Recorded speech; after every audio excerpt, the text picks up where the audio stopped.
खाकी की करतूत भुगत रही सरकार।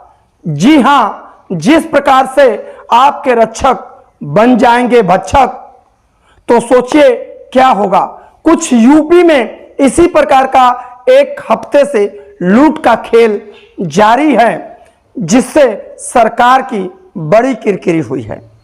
जहां योगी आदित्यनाथ भ्रष्टाचार पर लगाम लगाने की बात करते हैं, वहीं यूपी की दो बड़ी घटनाओं ने सभी को झकझोर कर रख दिया है। हालांकि सरकार को भी इनपुट मिल रहा था कि किस प्रकार से अवैध वसूली का खेल जारी है। जनता पीड़ित है। अधिकारियों कर्मचारियों के द्वारा जनता का उत्पीड़न किया जा रहा है। चारों तरफ त्राहिमाम मचा हुआ है। शायद इसी वजह से बीजेपी की यूपी में कम सीटें आई हों। सोचिए, एक तरह से कह लिया जाए कि यूपी में बीजेपी की हार हुई है। इसी पर हम चर्चा करेंगे, लेकिन उससे पहले नमस्कार, मैं हूं राजन ओझा और आप देख रहे हैं Ra24 न्यूज। पहली घटना प्रधानमंत्री नरेंद्र मोदी के संसदीय वाराणसी से है, जहां पर एक दरोगा के द्वारा 42 लाख रुपए की लूट का मामला प्रकाश में आया है। हम आपको बता दें, नदेसर चौकी इंचार्ज योगेंद्र पांडे के द्वारा इस लूट को अंजाम दिया गया है।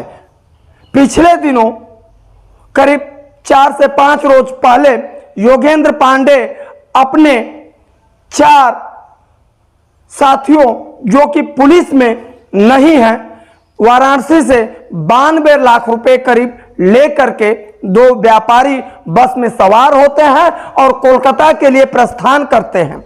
जब कोलकाता के लिए बस में चलते हैं तो उनकी बस जो है करीब बनारस शहर से आगे बढ़ती है और रामनगर से आगे सैयद राजा थाने के पास भीटी रोड पर योगेंद्र पांडे और उसके 4, योगेंद्र पांडे खुद पुलिस के वर्दी में था और उसके 4 जो हैं वो पुलिस में नहीं थे, सभी सादे ड्रेस में थे और बस को रुकवाते हैं और बस को रुकवाने के बाद उन 2 व्यापारियों के पास जाते हैं। हालांकि बस के कंडक्टर और ड्राइवर और यात्रियों ने उसका विरोध किया, लेकिन जिस प्रकार से योगेंद्र पांडे अपने वर्दी में था और बताया कि मैं यही थाने का इंचार्ज हूं, और इस प्रकार से उन व्यापारियों को बस से उतार करके एक स्कॉर्पियो गाड़ी में, ब्लैक स्कॉर्पियो गाड़ी में, जिस पर नंबर नहीं लिखा था, कहीं सुनसान जगह पर ले जाकर के 42 लाख रुपए की लूट करते हैं। और इस प्रकार से ये लूट ऐसे अंजाम को दिया गया है कि लोग इसको समझ नहीं पाएंगे। हालांकि उन व्यापारियों के पास जो था लीगल पैसे थे, सारे डॉक्यूमेंट थे, सारे कागजात थे और इस प्रकार से वो अंजाम दिया गया। पुलिस ऐसे ही करती है जब कहीं से कि अगर गलत पैसा रहेगा, नंबर 2 का पैसा रहेगा, तो लोग क्या करते हैं कि चलिए 42 लाख रुपया चला गया, लेकिन बाकी जो शेष है तो पटा जाएंगे। लेकिन वो लीगल पैसा था और अंततः वह दरोगा योगेंद्र पांडे जो है पकड़ा गया। और दूसरी घटना जो है बलिया जिला का नरही थाना इस समय चर्चा में है, जहां पर अवैध वसूली का खेल जारी था। इसी वजह से शायद यूपी के 2 जाबाज अफसरों को मैदान में उतरना पड़ा। ये जाबाज अफसर अब ठान लिए हैं कि हम कदम से कदम मिला करके चलेंगे और भ्रष्टाचार पर अंकुश लगाएंगे। जी हां, हम बात कर रहे हैं यूपी के उन 2 जाबाज अफसरों के बारे में, जिन्होंने इतना बड़ा सिंडिकेट को किस प्रकार से तोड़ा है। अतिरिक्त पुलिस महानिरीक्षक एडीजी वाराणसी, यानी अतिरिक्त पुलिस महानिरीक्षक एडीजी वाराणसी पीयूष मोडिया और दूसरे तरफ डीआईजी आजमगढ़ वैभव कृष्ण, ये दोनों जाबाज अफसर जो है किस प्रकार से मिल करके एक प्लान बनाते हैं और उस प्लान के मुताबिक इतने बड़े सिंडिकेट को कैसे तोड़ते हैं। उत्तर प्रदेश का बलिया जिला का नरही थाना जो है ये बलिया और बिहार के बॉर्डर पर स्थित है और इस समय ये सुर्खियों में है और इसकी कमाई जो है आप सुन करके चौंक जाएंगे, हैरान हो जाएंगे। इसकी कमाई जो है करोड़ों में है। 500 रुपए यानी 500 रुपए थाने का तो 500 रुपए चौकी का, यानी प्रत्येक गाड़ी को 500 रुपए, यानी एक ट्रक को 500 रुपए थाने पर देना पड़ता है तो 500 रुपए चौकी पर देना पड़ता है। इस प्रकार से 1000 रुपया प्रति गाड़ी को देना पड़ता है।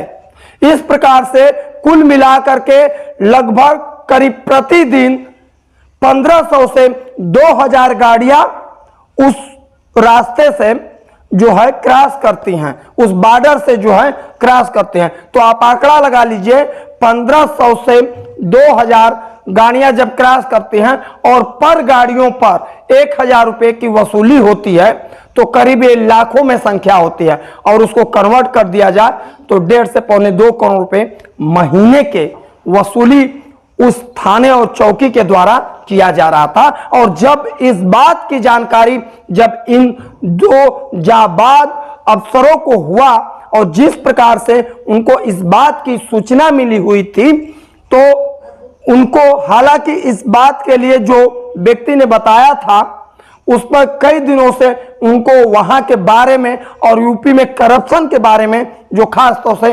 पूर्वांचल में ये खेल जारी था, इन अफसरों को जानकारी धीरे धीरे हो गया था और उसी के मुताबिक एडीजी ने इस मामले में 18 लोगों को रंगे हाथ पकड़ा, जिसमें 2 पुलिसकर्मी और 16 दलाल थे।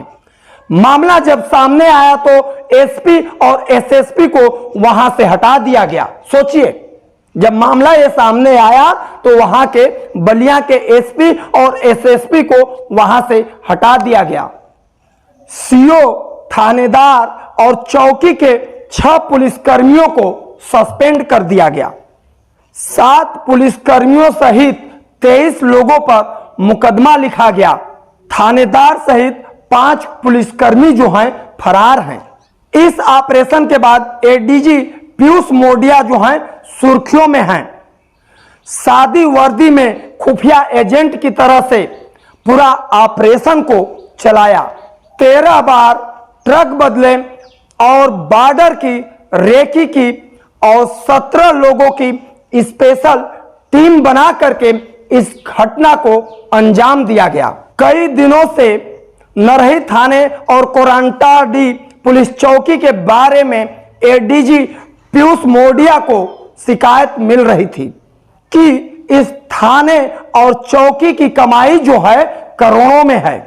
सोचिए, कई दिनों से नरही थाने और कोरंटाडी चौकी के बारे में एडीजी पीयूष मोडिया को शिकायत मिल रही थी कि यहां पर जो है अवैध वसूली का खेल जारी है और यहां पर करोड़ों रुपए वसूले जा रहे हैं। जब इस बात की उनको जानकारी हुई, जब उन्होंने सुना तो खुद ही हैरान हो गए। उन्होंने खुद ही बताया कि मुझे 3 दिन पहले एक विश्वसनीय व्यक्ति ने मुझे वहां के बारे में बताया था। हालांकि उसके पास जो पुख्ता सबूत होता है वो सबूत नहीं था, लेकिन फिर भी इस प्रकार से कई शिकायतें जो मुझे मिली थी, इस पर उन्होंने एक टीम बना करके उस मिशन को सफल बनाया और वो सभी भ्रष्टाचारी जो हैं कैसे पकड़े गए। पहले पीयूष मोडिया ने एक टीम बनाया और वहां पर नरही थाना जो है और वहां पर लगा दिया गया, जो बॉर्डर पर भरौली जो बक्सर का गोलंबर जो कहा जाता है वहां पर लगा दिया गया। और पहले उन टीमों ने रेकी की और रेकी जब करने के बाद ये बात साबित हो गई कि नहीं ये सही है, तो इस घटना को उन्होंने अंजाम कैसे दिया उसके बारे में हम आपको बता रहे हैं। फिर क्या था, बलिया में हम कार्रवाई के लिए टीम बना करके निकल पड़े। डीआईजी आजमगढ़ को बलिया बक्सर बॉर्डर पर बुला लिया गया। इसे पूरी तरह से गुप्त रखा गया। बलिया के एसपी, एसएसपी सहित सारे पुलिस आला कमान को खबर तक नहीं, भनक भी इस बात के बारे में नहीं चल सका। बुधवार की शाम गाजीपुर के मोहम्मदाबाद से ये दो जाबाज अफसर जो है मोहम्मदाबाद से एक ट्रक में सवार होकर के भरौली के लिए निकलते हैं और वहां जब 9:30 बजे के बाद रात में लगभग पहुंचते हैं, उसके बाद बॉर्डर पार करके बक्सर वाले हिस्से में पहुंच गए और सभी लोग जो थे सभी सादे ड्रेस में थे और खास तौर से वहां पर जो था यूपी 32 यानी लखनऊ की नंबर थी और उस टीम में 17 लोग थे जो यूपी 32 का नंबर जो था लखनऊ का। इस प्रकार से समझ में लोग नहीं आ पाएगा कि ये लोग क्या हैं क्या नहीं है। इस प्रकार से वो जब है उनकी टीम जो है बिहार बॉर्डर में अंदर बक्सर जो है चौराहे के पास पहुंच जाती है और यहां पर उन्होंने अपनी टीम को अलर्ट किया और एक टीम जो है उसको कोरंटांडी चौकी पर भेजा गया और जब वो टीम जा करके पहले वहां पर रेकी की और रेकी करके वापस सूचना देती है कि यहां पर ट्रकों की लाइन जो है लगी हुई है और किस प्रकार से जो है संख्या जो है उसकी बढ़ती जा रही है। तो इस प्रकार से अब उन लोगों को ये पुख्ता जानकारी, पुख्ता जो सबूत है मिल चुका था और कैसे अब मिशन को, उस घटना को अंजाम देना है, उन लोगों को कैसे दबोचना है, अब उस पर प्लान बनने लगा।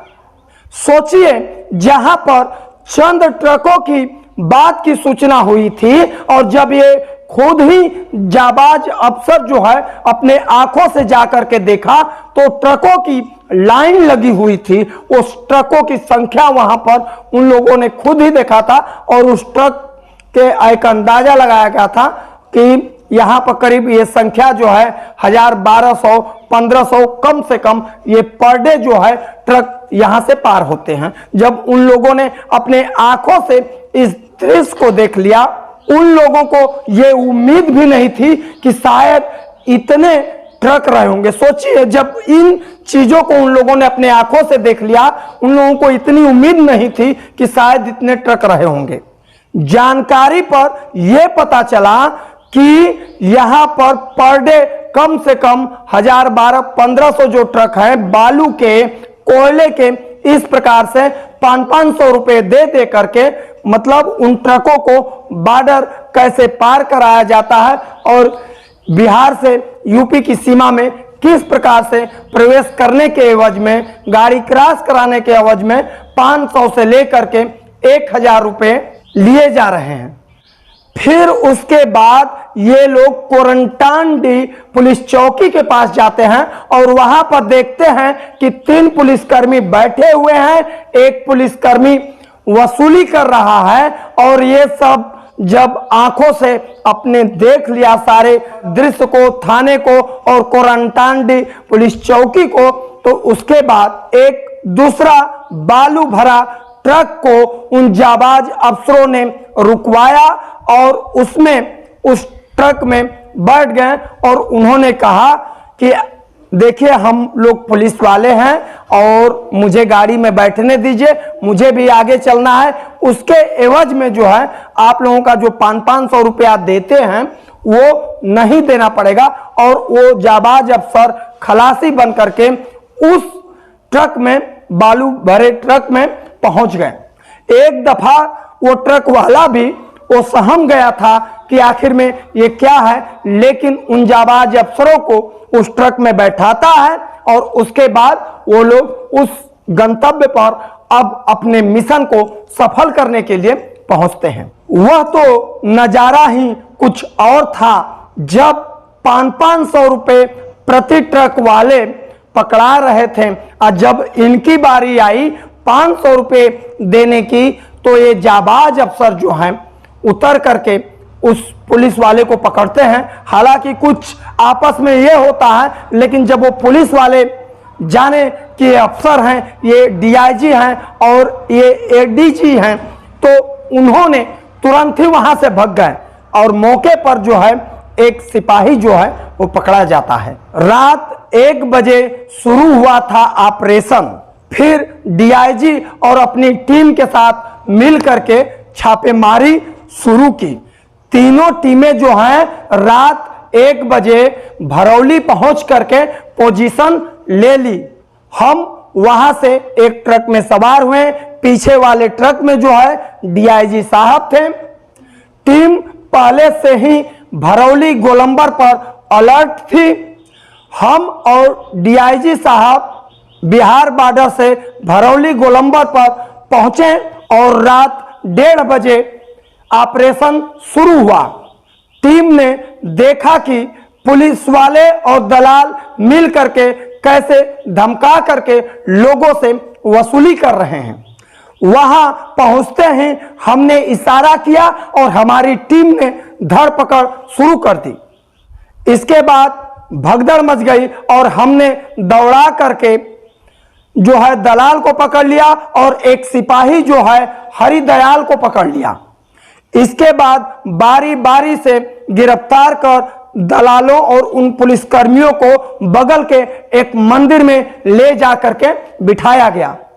इंस्पेक्टर सुशील कुमार के तहरीर पर नरही थाने के थानेदार जो हैं, इंस्पेक्टर जो हैं, उनके खिलाफ यानी पन्नालाल, वही पन्नालाल जो कभी गाजीपुर में भी रहा करते थे, इस समय वो नरही थाने के थानेदार साहब थे और वो अपने सारे जो है अकूत संपत्ति का वो पन्ने पर कैसे लिख करके वो खेला करते थे।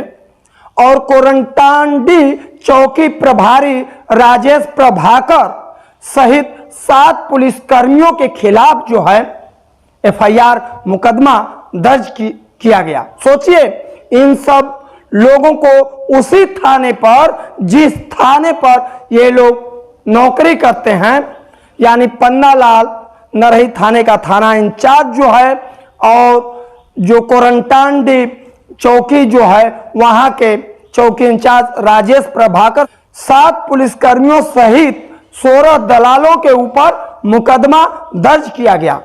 छापेमारी के लिए 3 टीमें बनाई गई थी। 3 टीमों में एक टीम में डीआईजी साहब खुद और एक inspector Sushil Kumar, head constable Anil Singh, Ram सेवक अभिषेक कुमार यादव और ड्राइवर गोरखनाथ थे।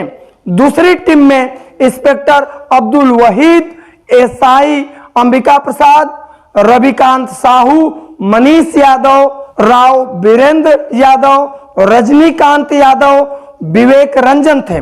सभी के वाहन लखनऊ नंबर के थे, इसलिए किसी को शक भी नहीं हुआ। सोचिए, जिस प्रकार से 3 टीमें बनाया था एडीजी ने और उस घटना को अंजाम दिया गया, और जिस प्रकार से एक टीम में डीआईजी साहब थे, एक टीम में खुद ही एडीजी थे और तीसरी जो टीम थी उसमें 2 दरोगा थे। और इस प्रकार से इस घटना को अंजाम दिया गया और सकुशल सभी पकड़े गए।